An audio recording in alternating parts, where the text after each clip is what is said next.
Et mesdames et messieurs, bonjour, bonsoir. Je m'appelle Olivier Beauchemin. Et moi, c'est Francis Juteau. Et vous écoutez le podcast de Quiz Tonic, le cours du soir. Le petit cours du soir qu'on adore. Ouais, on adore ça. On est en cinéma toujours, hein, évidemment. Oui. Donc, si vous êtes à l'écoute, c'est parce que vous êtes abonné Patreon, probablement. Donc, on commence à vous remercier, hein, comme d'habitude. Pour vrai, merci la gang de nous suivre, de vous abonner à Patreon. Ça fait toute la différence, donc n'hésitez pas. Puis n'hésitez pas, on le répète encore une fois, on n'a pas de questions, encore une fois, d'abonnés Patreon. Et on sait qu'il y a du monde qui ont des abonnements Patreon de questions. Donc écrivez-nous là, pour vous envoyer vos questions. On serait bien content au moins de pouvoir les poser pendant le podcast. Ben oui, ce serait le fun de pouvoir faire ça. Là, c'est le temps de faire du rattrapage sur cinéma. Ouais. En fait, ce serait un peu, pour parler en termes de cinéma, c'est un peu le sequel hein, du podcast précédent. Ouais, le sequel. Avec un peu moins de budget, mais... Il y a même eu un moment dans le podcast précédent où on a continué d'animer malgré un dégât de café, oui. Olivier. Hey, ça, c'est quand même pas pire. Hein? Je suis pas sûr que le monde s'en soit rendu compte. Vous essayerez de le spotter si vous le réécoutez à un moment donné. Ouais. La magie de l'audio. Je sais pas s'il y a beaucoup de monde qui réécoute nos quiz. Encore, tu sais, c'est tellement un podcast qui... c'est comme un jeu de société. C'est ça, il faudrait que tu attendes au moins un an facile pour pouvoir leur jouer en oubliant les questions. Ou tu leur joues avec des amis différents, tu sais, parce que tu veux leur faire écouter. Ouais, puis il y en a, écoute, il y en a qui nous disaient qu'ils jouent ça en char entre amis, là, honnêtement. Là. Vraiment? Écoute, on salue d'ailleurs, il y a un groupe de rock qui a écouté une dizaine d'heures de podcast. C'est quoi son nom, qu'on en parle? Je pense qu'il t'a écrit à toi, si je me trompe pas, par contre, Francis. Il a écrit sur le Instagram de Quiz Tonic. Ah ouais, va chercher son nom. Je serais curieux de savoir ça. Écoute, il a écouté 10 heures de podcast avec son groupe de rock. Ça a donné à venir au pub West Shefford où j'anime les bars, le quiz en bar. Puis on peut jouer finalement au quiz réel qu'on fait dans les bars. Fait on te salue, mon chum, puis on salue le monde qui nous écoute sur la route. Là. Je sais qu'il y a bien du monde, justement, qui font ça. Oui, c'est le band Alias. On les salue. Allez les suivre sur Spotify. Je sais pas s'ils sont Patreon. On les salue s'ils s'abonnent. Exactement. OK. Olivier, je t'ai préparé un secondaire complet, un cégep complet, une maîtrise et un post-doctorat, comme je t'ai dit tantôt, qui va être extrêmement corsé pour les fans de chez Fans. C'est parce que toi, tu te dis sûrement du monde qui tripe cinéma, qui en ont pas pour leur argent. Je pense à Maxime, à Mate. Je veux leur donner une petite question. Tu comprends-tu? Tu fais bien. Mais avant toute chose, hein, moi, je te dis, on peut éclater le format sur quelques affaires. J'ai une question de départ pour toi. OK. Il y a plusieurs réponses possibles qui vont te permettre de gagner potentiellement un avantage. Un prix? Pour ton parcours. OK. Alors, 15 heures de montage, Frank. Vous la jouez aussi à la maison. Alors, je veux que tu me nommes 2 films qui contiennent dans leur titre le plus haut chiffre possible. 2 films. Ça peut pas être le même chiffre dans les 2 films. OK. C'est pas obligé d'avoir juste des chiffres dans le titre. Par exemple, tu pourrais dire Rocky 2, Fantastic Four. Je veux que tu trouves les 2 plus hauts chiffres possibles. Et plus tu réussis à trouver des chiffres élevés, tu vas avoir un avantage. Ah oui, ok, parfait. Puis dans le fond, c'est quoi le barème? Ça n'a pas rapport. C'est moi qui le décide, je te le dis pas. C'est toi qui le décide. J'ai un barème qui est instauré que je te dis pas. Je veux juste que tu me trouves les deux titres avec le plus haut chiffre possible auquel tu peux penser. Ok. Même chose à la maison. Nommez-en 2, pensez à 2, ça vous donnera un avantage que vous serez libre d'utiliser, vous aussi, à la maison. Ok. C'est top quand même. Je peux donner des exemples pendant qu'Oli réfléchit, des Ouais. exemples plus bas. Le 5e élément, Blanche-Neige et les 7 nains, Vendredi 13. Ça, c'est plein de petits exemples possibles. Le monde va vouloir plus que ça, je pense. Ouais. Alors, voilà. Olivier. Je vais dire Slumdog Millionaire avec millions. Parfait. Ça passe-tu? Ça passe. Ok, parfait. Puis je vais dire, il y a sûrement une adaptation de 20 000 lieues sous les mers en film. C'est-tu ras, ça? En fait, oui, il y a plusieurs bonnes réponses possibles. Puis à la maison, vous pouvez aller regarder. Donc, allez regarder si votre réponse est bonne. Je suis désolé de Et c'est bon. C'est bon, ok. C'est bon. Alors, 2 sur 2. Olivier, mon barème était le suivant. Mon barème, c'était 2024. C'était l'année. Donc, si tu réussissais à en avoir 2 en haut, tu avais un plus gros avantage que ça. Magnifique. Alors, si tu réussissais 0 en dessous de 2024, une retenue. Aucun avantage pour toi. Une retenue? Une retenue. OK. Et si vous réussissiez à nommer 2 films en haut de 2024, n'importe quand dans le quiz, tu peux transformer une mauvaise réponse en bonne réponse. C'est donc bien cool, ça. Alors, voilà. Hey, m'a volé ton concept, moi. Tu vas voir. Tu seras pas prêt au prochain cours du soir, Frank. Ça va être copyright. Alors, à la maison, même affaire, si vous avez réussi 2 films en haut de 2024, n'importe quel dérivé de millions pouvait marcher. Slumdog Millionnaire, Million Dollar Baby. Ouais. Plus récemment, il y a eu 3000 Years of Longing avec Tilda Swinton. 10,000 BC ou 2046 de Wong Kar-wai qui est la suite de In the Mood for Love. Je cherchais 10,000 BC justement, c'est ça là que j'avais en tête, j'arrivais pas à le formuler. J'étais comme, c'est quoi, ça. moins 10 000? Non, c'est pas ça, moins 5 000. Bon. Bravo Ali, donc n'importe rien dans le quiz, tu transformes une mauvaise réponse en bonne réponse. Magnifique. Même chose à la maison, puis vous n'êtes pas obligé de l'utiliser à la même place que Lee, hein? Donc ça vous permet de passer. Puis là, Frank, il me disait justement avant qu'on enregistre, dans le fond, moi, le dernier cours du soir, je comptais pas les points. Mais là, toi, dans le fond, tu t'es fait quand même des sections qui sont un peu plus standards, là, qui se font Oui, parce que je voulais tester ce concept-là davantage. Fait que j'avais pas le choix de le faire à ce moment-là, comme ça. Parfait. Mais tu m'as dit, donc, là, c'est pas, on fera pas toutes les sections, ceci dit, là. Non, secondaire, cégep, maîtrise. Parfait. Puis postdoctorat. Peux-tu transformer ma mauvaise réponse de postdoc? Non, on dit c'est pas le cours que tu passes, c'est une réponse. Une réponse. C'est bon ça. Okay. Alors, on y va avec le secondaire. Olivier, je te fais même jouer le petit intro pour l'occasion. Oh. Alors, 5 questions, secondaire 1 à 5. Il faut que tu en réussisses 3 pour passer ton secondaire.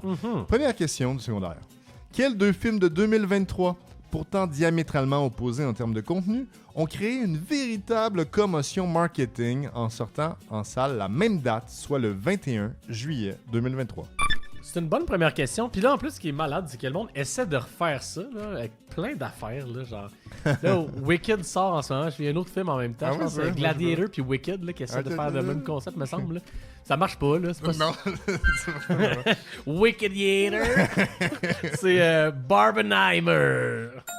Barbie et Oppenheimer, ou Barbenheimer, donc qui est devenu... Je sais pas, le monde sont virés fous, juste parce que ça sortait à la même date. Exact. Puis là, ils disaient, on va aller voir les deux en même temps. Moi, dans mon temps, on faisait ça, mais on n'allait même pas payer 2 fois. Oui, c'est ça. Mais c'est pas sûr que les gens payent nécessairement 2 fois qu'ils veulent.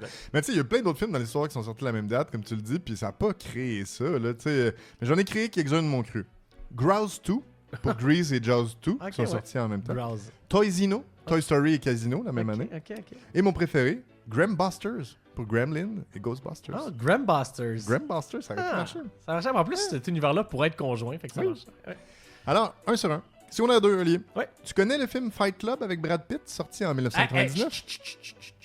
Nomme-moi 3 des 8 règles du Fight Club. Oh, ok. We don't talk. Non, c'est quoi déjà? Ah, my God, c'est pas si facile par contre. Je pensais que je pensais que. Dans ma tête, je pensais que je connaissais plus ça que ça. On dirait que je pensais en me disant, ben oui. Facile. 3 des 8. 3 des 8, ok. J'en connais 2. We don't talk about Fight Club. We don't talk about Fight Club, qui est la deuxième. Puis là, la troisième, je pense que c'est. C'est pas obligé d'être la troisième. Hein. Ouais, le bon lequel, t'as raison. On tue pas son adversaire? Eh non. Un autre essai pour le fun? J'allais dire pas de coup au visage, mais non plus. Alors, les autres règles. Si quelqu'un crie stop ou s'écroule, le combat est fini. OK. 4e règle, seulement 2 personnes en même temps. OK. 5e règle, un seul combat à la fois. 6e règle, pas de chemise. OK. Il faut que tu sois en chest. Ouais. 7e règle, le combat dure aussi longtemps qu'il faut. OK. 8e règle, si c'est ta première fois, faut que tu te battes. Ah, ça, j'aurais pu l'avoir. Ouais. Ça, j'aurais dû l'avoir même. Ouais, ah ouais, c'est ça. Parfait. Alors, t'as échoué. Ouais, puis dans tous les cas, t'as doublement échoué parce que t'as parlé des règles du Fight Club. Oui, c'est vrai ça. Alors, secondaire 3. Quel personnage a le plus souvent... tu veux-tu utiliser ça pour transformer en bonne réponse? Tu peux pas revenir à l'arrière. Moi, je la garde, parfait, là. Je la garde. Parfait. Excellent. C'est une grosse récompense. Oui, là. oui, tout à fait. Je ferais pas ça sur une petite réponse du secondaire. Là. Quel personnage a le plus souvent été interprété au cinéma? Les sources s'entendent pas toujours entre 2 réponses. Ouais. La première, c'est Sherlock Holmes. Okay. La deuxième, c'est un personnage qui est tiré d'un roman publié en 1897 par un auteur irlandais. Attends, répète-moi ça, tu m'as dit? Alors, la première, le premier personnage, Sherlock Holmes. Le deuxième, c'est un personnage tiré d'un roman publié en 1897 par un auteur irlandais. Quel est ce personnage qui est dans les 2 les plus souvent interprétés dans l'histoire du cinéma? Ah, un personnage par un auteur irlandais en 1897. Tout à fait.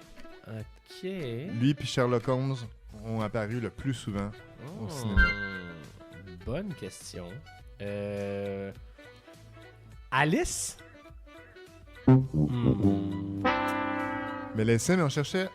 L'écrivain, c'était Bram Stoker, qui a écrit Dracula. Ah! Qui s'inspirait lui-même du comte Vlad en Roumanie ou le pays de la Transylvanie, comme tu l'aurais appris dans un plus récent podcast. Ouais. Il y a eu des multiples adaptations de Dracula, dont les plus célèbres sont Bela Lugosi, Christopher Lee, Gary Oldman. Bravo, beau travail! Puis en troisième place, le personnage le plus adapté, c'est Toby le chien. Oui, parce que genre 58. Ils vont-tu le lâcher? Ouais, Ils devraient lui donner une palme d'œil. Ben oui, Oh! Tu l'étais préparé, toi! Caroline de Lynn. Tu veux-tu utiliser ça? Parce Non, que là, pas ça du va tout. mal pour le secondaire. Hey, je fais bien ce que je veux, il m'en reste 2 parfait, encore. Parfait. Ah ouais. Alors, quatrième question, secondaire 4. Ouais. Partageant son nom avec un vêtement ample de l'Antiquité romaine, quel genre cinématographique est associé aux fictions historiques dont l'action se déroule dans l'Antiquité, comme 300, Ben-Hur, Gladiateur? OK. Je répète. Ouais. Partageant son nom avec un vêtement ample de l'Antiquité romaine, quel genre cinématographique est associé aux fictions historiques dont l'action se déroule dans l'Antiquité, comme 300, Ben-Hur, Gladiateur? Ah, c'est bon, ça. Oh boy. Une toge. Non. Eh non, on cherchait un péplum. Ah, mais j'aurais dû l'avoir. Je suis niaiseux. Ouais. Je pensais pas que c'était un péplum. En fait, je savais que péplum existait, mais je savais pas que ça désignait ça. C'est l'espèce de tunique. Ouais, ample. ouais, C'est ça ouais, le ok, nom ok, parfait. d'un péplum. Fait que c'est ça. Donc, il y a beaucoup de célèbres péplums, dont Gladiateur 2 qui est sorti il y a pas longtemps, Ouais. entre autres. À ne pas confondre avec les films pour enfants qui, eux, sont des pablums. Oh, merci. Mais je vais quand même garder mon avantage. Parfait. Parce que j'ai appris que Il je veut pouvais couler son continuer. secondaire. Ouais. C'est coulé, c'est raté. En plus, c'est pas la 5. Ben non, peut-être. Peut-être tu pourrais l'avoir. On verra. La 5. La revue de cinéma Sight and Sound, c'est une des plus reconnues au monde. Puis elle publie à chaque décennie son top des meilleurs films, tels que votés par des critiques à travers le monde. Depuis 1962, il y a juste 3 films qui ont obtenu la première place. OK. Je veux que tu en nommes 2. Comme tantôt, je vais te nommer les indices des années et des réalisateurs. Ouais. Puis ça, tu parles de la première place. Première place totale. OK. Mais d'abord, il y a eu juste 3 films en première place qui se Exact. sont changés avec le temps. Exact. OK, je comprends. Exactement. Il faut que tu en aies 2 sur 3. Ouais. OK? Alors, les années, premier indice, 1941, 1958 et 1975. Ouais. Deuxième indice, les réalisateurs, Orson Welles, Ouais. Alfred Hitchcock et Chantal Akerman. Oh, pas facile. Non. OK. Alors, 3 films qui ont été en première place désignés comme les meilleurs films de tous les temps. 1941, Orson Welles. 1958, Alfred Hitchcock. 1975, Chantal Akerman. Alors, je vais y aller avec Citizen Kane en 41. Bon, là, je peux pas croire que c'est pas Psychose ou Psycho en 1958. C'est The Birds, genre? Même pas. Ah, Rear Window. Non plus. Ça. Non, Ah ouais. c'est Vertigo. Vertigo. Vertigo qui Bah, était en tête. Puis 75, c'est pas Vol au nid de coucou, mais c'est sorti dans la même année, c'est ça, me semble? En 75, ça c'est vraiment pour les pros, surtout pour avoir le titre exact de ce film de Chantal Akerman. C'est Jeanne Dillman, 23 quai du commerce, 1080 Bruxelles. Ok, mais pourquoi? C'est quoi? C'est un film d'auteur, le monde trip? Ben écoute, c'est parce qu'à partir de 62, Citizen Kane a pris la tête. Ça a eu une réputation de fou. Ça a pu regarder derrière pendant 60 ans. Vertigo a pris la tête ensuite. Et là, en 2022, dans le fond, il y a eu une volonté un peu plus de, justement, de redonner de la place aux réalisatrices. Et ce film-là était comme 50e ou 60e. C'est un film réputé, mais vraiment d'auteur, là, qui est devenu premier. Et là, ça a créé de la grogne dans le milieu parce que le côté plus machiste du cinéma est ressorti en disant pourquoi, juste parce que c'est une femme, vous laissez la place. Ouais. Mais c'est un excellent film, c'est super bon. C'est juste que c'est un test d'énergie et de patience. C'est 3h20. On regarde une femme qui est aliénée dans son logement, qui fait des tâches ménagères en temps réel. Donc, on la regarde faire du pliage de linge, mettons, là, pendant 15 minutes. Puis, à un moment donné, son quotidien se dérègle et ça escalade rapidement. Donc, suspense, je vous dis pas pourquoi. Ok. Mais, ouais, ce très, très long titre est maintenant le meilleur film au monde, selon Sight and Sound. Ben écoute, tu vois, je suis content d'avoir gardé mon indice en poche. Il aurait été gaspillé. J'aurais Oui. perdu mon secondaire anyways. Citizen Kane, ça se faisait. Vertigo, potentiellement aussi, mais c'est pas facile. C'est top. OK, alors, on passe tout de suite au cégep, mon chum. J'ai même pas fait la célébration. J'ai pas eu mon secondaire. Non, tu l'as pas eu, pas besoin. Alors, tu reconnais ton vieil ami. Le gars qui a foxé, c'est Le cool. gars qui a foxé, c'est cool, il revient. Il revient, mon gars. Et là, il a regardé un film hier. Écoute, il a la tête embrumée.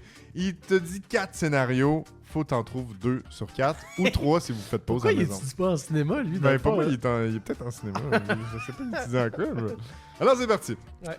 Un homme atteint de troubles respiratoires tente de convaincre son fils de reprendre l'entreprise familiale. OK. Un homme atteint de troubles respiratoires tente de convaincre son fils de reprendre l'entreprise familiale.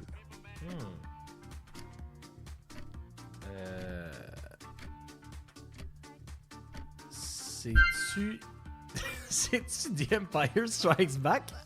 Exactement! Comment tu l'as réutilisé? Darth Vader de retour Ouais. avec son beau masque Ça, je respiratoire. me disais, j'étais comme, il me semble que ça fit là. Mais ouais. L'Empire contre-attaqué de retour. Ouais. Bravo! En B. Un réparateur d'ascenseur prend le transport en commun pour se rendre à l'aéroport. Un Un réparateur, réparateur d'ascenseur prend le transport en commun pour se rendre à l'aéroport. Hein? Pardon? Pardon? Pardon? Pardon? C'est quoi ton problème? C'est pas moi, c'est le gars! Il est en tête. Un réparateur d'ascenseur. Ouais. Prend le métro, prend le transport en commun. Aucune idée. C'est quoi ça? Alors, on cherchait Keanu Reeves, qui était littéralement, ben non, pas littéralement un réparateur d'ascenseur, mais un gars qui, au début du film, enlève une bombe dans un ascenseur. Et à la fin, en fait, de tout le film, il doit enlever une bombe qui est scotchée à la pédale d'accélérateur d'un autobus en Ok. route vers l'aéroport. C'est Speed. Ah, ou Clanche. j'ai pas vu ce film-là. Voilà. C'est bon ça, Speed? Ah ouais, c'est intéressant. C'est un film d'action. C'est intéressant. Ok. OK. Ensuite, en C. Un artiste alcoolique est constamment dérangé par sa famille alors qu'il tente d'écrire un roman dans un lieu de vacances. Oui, ouais, ça c'est bon ça. C'est Ça bon, va. Ça va ça. C'est quand même, en plus, pas si loin du vrai scénario. Le gars, il est pas si embrumé. Il l'a compris, ce Oui, film-là. c'est très clair, en fait. Ouais, c'est ça, exactement. Ouais, c'est ça, exact. Un artiste alcoolique tente de passer par-dessus le fait que l'ascenseur, il y a plein de sang qui coule sans arrêt. The Shining. Tout à fait. Bravo, Olivier. Ou C'est passé l'enfant pour le coup. lumière. Ah, bravo. OK. Et le dernier. Un clown part à la recherche de son fils handicapé. Un clown ou un clown? Un clown Un clown. part à la recherche de son fils handicapé qui a été kidnappé en Australie. Eh. Un clown part à la recherche de son fils handicapé qui a été kidnappé en Australie. Eh. Qui a été kidnappé en Australie. Eh? Un clown part à la recherche de son fils handicapé. Eh? Un humoriste, peut-être? Peut-être. C'est-tu nos voisins d'en dessous? C'est grand classique. Ok, non. Et non, le clown était un poisson clown. Ah. Et c'est trouvé Nemo. Son fils a une nageoire plus petite que l'autre et il est pêché pour aller dans un aquarium à Sydney. T'as tellement en raison. Australie. Bravo! Très très bon ça. Merci mon Bravo, copain. J'adore ça. Alors, mais c'est passé pour ton cours. Non, malheureusement. Oui, c'est passé. T'as eu 2 sur 4. Ah, c'était 2 que ça me prenait Oui, sur 4. ou 3 si vous Ou faites 3 pause. si on fait pause. Parfait. Parfait. Deuxième question thématique selon le cours de technologie des procédés et de la qualité des aliments. Mhm. Tu D'accord. voulais des vrais cours? Ouais, ouais, c'est vrai, c'est vrai. Alors, j'avais le goût de faire des vrais ou faux, même au cégep. Je te donne 3 vrais ou faux sur le popcorn. Ok. Faut que t'en aies 2 sur 3 pour passer ton cours. Ok, parfait. Un par un. Premier vrai ou faux. On peut utiliser n'importe quelle variété de blé d'Inde pour faire du popcorn. Vrai ou faux? Oh, c'est une bonne question ça. Oh, ça va être tough ça. Parce que le cinéma, au c'est du cégep. popcorn, hein. C'est au cégep. Écoute, je pense que j'ai fait mon choix. Je vais dire faux. Non. T'as raison. Il existe assez peu de variétés, en fait, avec lesquelles on peut faire du popcorn. Ouais. On parle entre autres de Amber Pop, Pearl Pop, si Pearl jamais Pop. tu veux en culture. Ok, parfait. Deuxième, la marque Orville Redenbacher, Ouais. qui est une des plus vendues au monde, Ouais. contient une seule fois la lettre H dans son nom. Vrai ou faux? Je vais l'écrire. La marque Orville Redenbacher contient une seule fois la lettre H dans son nom. Vrai ou faux?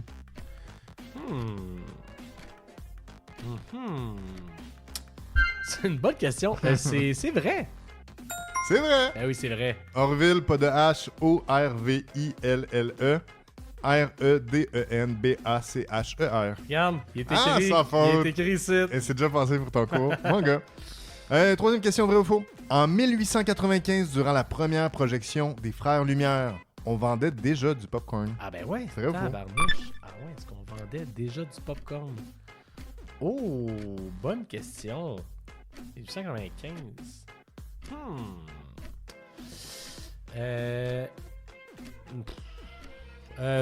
Non, faux. Absolument pas. 3 sur 3. Ben non, ça se peut non, pas. c'est faux.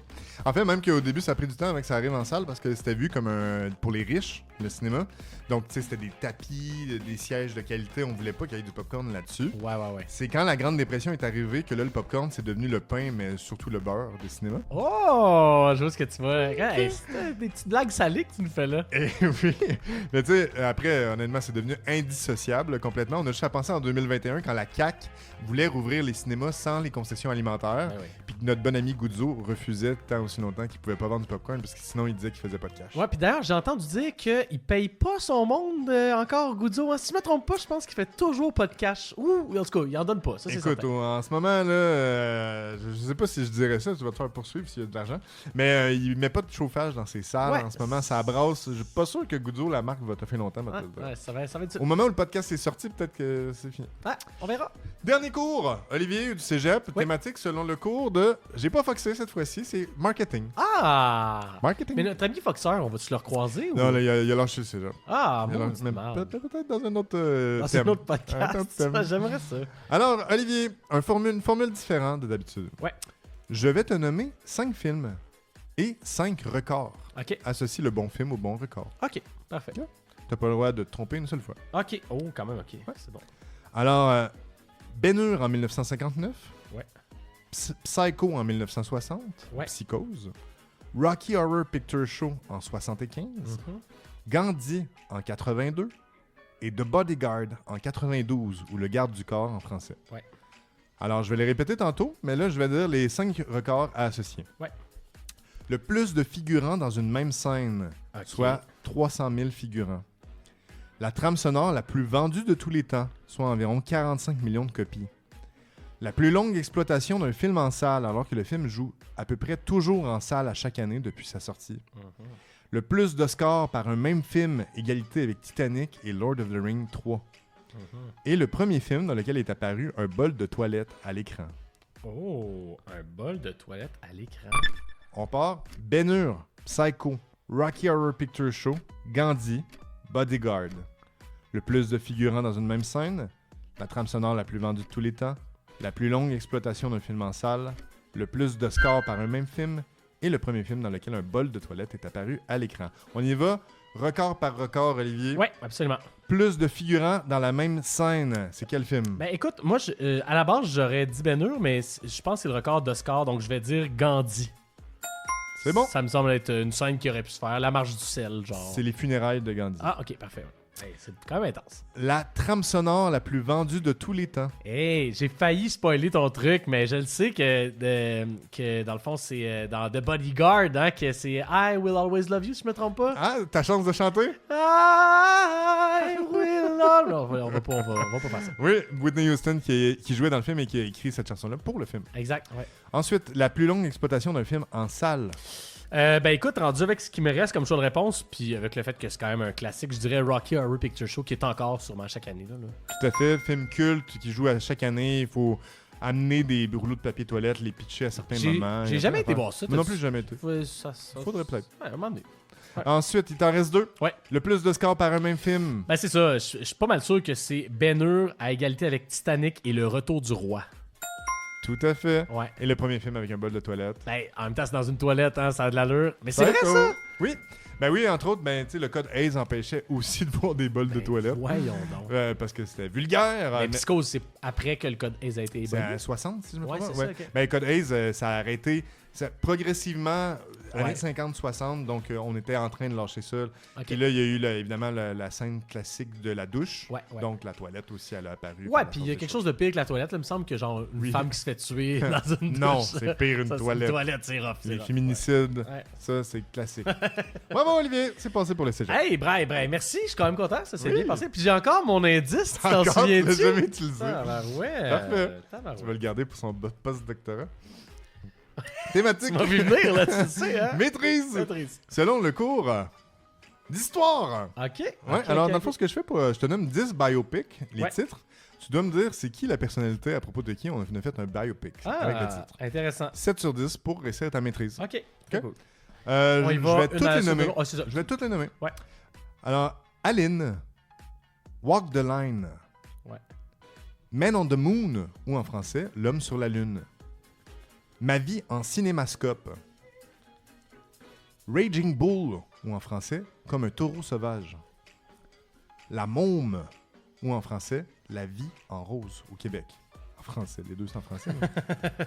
The King's Speech, en français, Le discours du roi. Ouais. The Theory of Everything, ou en français, La théorie de l'univers.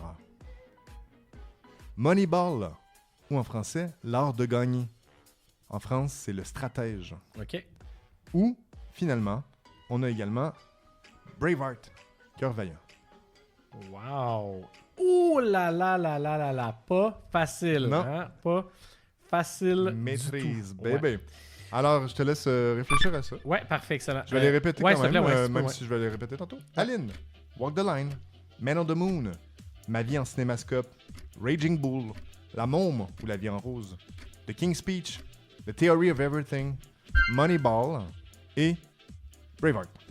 Oh là là là là là là. En plus, il y a vraiment du monde que je suis capable de te nommer, mais que je suis pas capable de te nommer. Genre, tu sais, je sais c'est qui en ce moment. Ouais. Oh, on verra. On y va? Je te parle pas le... Je te parle-tu le décompte? Non. Peut-être pour la maison. C'est ok, parfait. Qui joue puis l'autre, ouais. Aline, pour le premier, je vous laisse réfléchir à ça. Effectivement, juste pour qu'on ait un petit peu le temps pour tout ça. Pendant ce temps-là, je vais essayer de penser à mes autres. Là. Tabarnouche! Je sais en plus c'est quoi les autres, mais maudit. Biopic, ça a le dos large aussi, là, comme ça, c'est plus... Aline, c'est Céline Dion. Tout à fait. Tout à fait. Fait par Valérie Lemercier. Ouais. Alors, on poursuit avec Walk the Line, qui n'a pas de traduction francophone. Le titre au Québec a passé. Ils ont accepté de garder ça. Walk the Line. Ils sont fous, les autres, hein? Ouais. Ils sont fous. Parfait. C'est Johnny Cash, d'après moi. 2 en 2. Okay, ouais. Troisième. Man on the Moon, ou en français, L'homme sur la lune. C'est... je sais c'est qui. C'est... Christ de Christ. Ça sacre dans ce podcast. C'est Jim Carrey qui joue le personnage de Jim Andy, c'est ça, j'ai pas son nom de famille là. C'est ça, je sais pas, c'est là que je bug. Un humoriste, Andy Kaufman. Andy Kaufman. C'est niaiseux, c'est ça, Andy Kaufman. Ma vie en cinémascope. Ouais, ça je vais l'avoir aussi. C'est bon ça. Il y a même, c'est un film, il y a même une traduction en anglais, mais à base c'est un film francophone. J'ai pas la traduction. Ben, c'est québécois, si je me trompe pas. Ouais. Effectivement. C'est Alice Robbie. Tout à fait. Effectivement. On poursuit avec Raging Bull. Raging Bull. Ou en français, Bull. Comme un taureau sauvage. Comme un taureau sauvage. Raging Bull. Mais c'est ça, je connais le film, mais c'est... après ça, te dire c'est qui lui. C'est un film de boxe, là. Mais je vais dire Mohamed Ali. Je connais pas de boxeur. C'est Jake LaMotta. Ah, ok. Jake LaMotta. Ah, okay. On poursuit avec La môme ou La vie en rose au Québec. La môme ou La vie en rose. Ça devrait aller aussi, celui-là. C'est l'autre après, là. Oh là, pas facile. C'est Edith Piaf, ici. Excellent. Ouais. On poursuit avec The King's Speech. King's Speech ou en français, Le discours du roi. Ouais, exact. Ça, c'est plus difficile déjà. Ouais. Quand même. Je vais faire un guess, mais je pense que je l'aurai pas, là. Je vais dire Philippe II. C'était Georges VI. Georges ça, VI. c'est vraiment pas facile avec ses problèmes de diction. Ouais, exactement. The Theory of Everything ou sais. La théorie de l'univers. Puis encore là, tu vois, c'est la même affaire que pour Andy Kaufman. Je sais c'est qui. J'arrive pas. J'arrive pas à le trouver. Ouais, mais avec du temps, ça, tu l'as. Ouais, je pense que je l'aurais eu. D'ailleurs, on le salue. Je pense qu'il est sur la liste. Ah oui, il était sur les invités de... c'est qui, là, le criminel qui s'est pendu là, pour son île avec des trucs... de pédophilie et compagnie. Il a été sur cette liste. Ouais, j'ai complètement oublié ce nom-là. Ouais, je pas très mon chapeau. C'est le scientifique qui a un problème qui est handicapé physique. Là. C'est nono, hein, quand ça nous échappe de même, alors que c'est sûr que tu le sais. C'est ça. C'est Stephen Hawking. Stephen Hawking, exact. Mais je pense que exactement c'est le genre de truc que si tu fais pause ou que tu as une équipe pour rebondir, tu le trouves. Ben oui. Avant-dernier. Ouais. Moneyball. Ça, c'est difficile. Ou en français, l'art de gagner. Ou en France, le stratège. Ouais, Moneyball. Je l'ai pas vu non plus, mais tu sais, je sais très bien c'est quoi ce film-là. Puis on est de retour dans le sport. Ouais, c'est pas ta force. C'est vraiment pas ma force. Ça va être tough. Je vais dire Babe Ruth. C'était le gérant des Astros, c'est ça. Billy Beane. Billy Beane. Billy Beane. Et le dernier, on cherchait Braveheart. Bon, ou Cœur Vaillant. Quand même difficile, mais je pense que je pourrais faire un guess éclairé. Je vais faire un guess. Après ça, tu sais, à un moment donné, hein. Tu le sais ou tu le sais pas? Oui. On dit, hein? Comme qui dit ça? Comme moi, je dis ça. Je vais dire Richard Cœur de Lion. C'est ça. Et non, on cherchait William Wallace. Ah, ben, William Richard. Ah, peut-être. Ok. Mais non, alors 4 sur 10 pour la maîtrise. 4 sur 10. C'était difficile. Je pense que j'aurais pu avoir Andy Coffin puis Stephen Hawking, mais je serais quand même arrivé à 6. Puis là, j'aurais utilisé mon indice. Je serais arrivé à 7. Oui. Alors, avec une pause, je pense que je passe à maîtrise. Oui, tout à fait. Et là, c'est l'heure du post-doctorat. Olivier, une chance de pas garder ton indice pour ça, parce que je pense pas que ça t'aurait servi. Ben. Alors, vraiment, pour les fans de cinéma d'auteur, mais aussi qui connaissent beaucoup le cinéma. Alors, ma question est la suivante. Je nomme 10 films et je cherche le réalisateur ou la réalisatrice. OK. Indice, 5 hommes et 5 femmes. OK. Et les 10 sont tough. Ah oui, OK. Ouais. Genre rien, là. Ben, si t'en as un, bravo. Ah oui, OK, on est dans le c'est à ce niveau-là. Fait que là, tu fais ça, dans le fond, pour les grands fans de cinéma qu'eux autres, tu sais, ils veulent se tester, là, vraiment. Tout à fait. Fait que je vais nommer les 10. Après ça, tu me diras si t'en as un. Ouais. Mais sinon, faites pause, mais les 10, je vais les nommer tout de suite. Les 10 d'un coup. Ben, tu peux nommer les 10, mettre ton temps, ton petit délai. Moi, effectivement, ils feront pause. Ça peut être difficile. OK, parfait. Allons-y. Alors, premier film, La Grande Séduction, 2003. Ah ben attends, mais nomme-les toutes, effectivement. Ah oui, OK, c'est ça. Je pense que c'est plus simple comme ça, oui. Nomme-les toutes, laisse un petit temps pour y penser. OK, parfait. La Grande Séduction, en 2003. Ouais. Dead Poets Society, ou La Société des Poètes Disparus. C'est des bons films en plus, la date, là, mais c'est ça. Persepolis, en 2007. Ringu, la version japonaise originale de The Ring, en 98. Run, Lola Run, film allemand, Cours Lola Cours, en 1998. 6. American Psycho, avec Christian Bale, 2000. OK. 7. Titan, de 2021, qui avait gagné la Palme d'Or, si je ne me trompe pas. En 8. You've Got Mail, Vous avez un message, avec Tom Hanks, Meg Ryan, 1998. 9e. Portrait de la jeune fille en feu, 2019. 10e, Karate Kid, 1984. Wow, c'est donc ben bon. Ben, par le petit... Ben, j'avoue en fait que le monde, ils peuvent stopper s'ils veulent essayer de Moi, je stoppe. Je vais laisser le chrono pour ça. Ouais. Après, je ferai pause et je vais les nommer les 10 one-shots. Je pense pas que ça vaut la peine de passer un chrono. Non, ben non, moi, effectivement, là-dessus, je pourrais peut-être te faire un guess jusqu'à un certain point. Ouais. Alors, si vous voulez, vous pouvez. Je vais laisser un petit temps de silence après chaque titre. Comme ça, vous pourrez faire pause si vous voulez pour continuer de réfléchir à chacun. Ouais, parfait. Alors, tu me diras si tu as des guesses, Olivier. En 1, La Grande Séduction, 2003. Écoute, moi, je dirais avec Philippe Falardeau. Mais c'est clairement pas ça. Jean-François Pouliot. Ah, ok, parfait. Dead Poets Society, la Société des Poètes Disparus, en 1989. Aucune maudite idée. Peter Weir. OK. 3e, Persepolis, en 2007. Ben, c'est-tu Marjane Satrapi? Oui! Ah, crime. Un point pour elle. Je sais que c'est l'illustratrice, Oui. c'est triste, mais je savais pas que c'est elle qui avait réalisé aussi. Oui, c'est co-réalisé. J'ai oublié le nom de son co-réalisateur, là, mais c'est elle qui a fait le roman graphique à base. Exactement. OK. Ringu, la version japonaise de The Ring, en 98. Aucune maudite idée, Francis. On cherchait Hideo Nakata. 5e, Run Lola Run, film allemand, Cours Lola Cours, 98. Lars von Trier. Tom Tykwer. American Psycho, 2000. Ben écoute, je sais que c'est une femme. Il me semble que c'est Sarah quelque chose. Mais non. On cherchait Mary Aaron. Mary Aaron, ouais. Écoute, c'est quelque part dans ma tête, ça. Ouais. Je pense que j'aurais peut-être pu être à mesure de Non, peut-être pas. Titan 2021, Palme d'Or. Ouais, ça aussi, j'aurais pu te le dire dans un autre monde. Là. Ouais. C'est quelque part dans ma tête, c'est sûr. Là, non. Clairement. Julia Ducournau. Ouais, c'est ça. Ouais. You've Got Mail 98. Aucune idée. Une des plus grandes réalisatrices de rom-com, Nora Ephron. Portrait de la jeune fille en feu 2019. Ça aussi, c'était quelque part dans ma tête. Ouais, c'est ça. Puis tu sais, c'est parce qu'on a fait dernièrement un quiz sur les grandes réalisatrices, fait que je pense que ça doit être quelque part dans ma tête, mais là, je pourrais pas te le donner. Céline Sciamma. Et finalement, Karate Kid en 84. Il n'y a aucune maudite idée, Francis.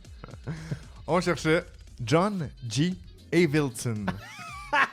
Hey, pour vrai, j'aimerais vraiment ça que ceux qui jouent au podcast, vous nous écriviez sur la page Messenger de Quiztonic, mettons là, sur Facebook. Je voudrais savoir qui dans nos abonnés a réussi à être le plus loin là-dedans. Ouais. Toi, Frank, tu penses que tu aurais eu combien? Honnêtement, là, temps mettons. de réflexion, 1, 2, 3, 4, 5, 6, 7 flushs, je pense. 7 Puis je flushs. mettrais 7 comme seuil de réussite pour le post-doctorat Ok. à la maison. Mais avec beaucoup de réflexion. Fait Ouais. que, Là, c'est normal que tu aies ton vous propre êtes capable. postdoc aussi. En même temps, tu tripes cinéma, fait que C'est on ça. n'est pas si surpris de ça non Tout à plus. fait. Là. Ouais. Ah, Voilà. ben écoute, beau travail, Francis. C'était super plaisant, vraiment. Ben oui, c'était le fun.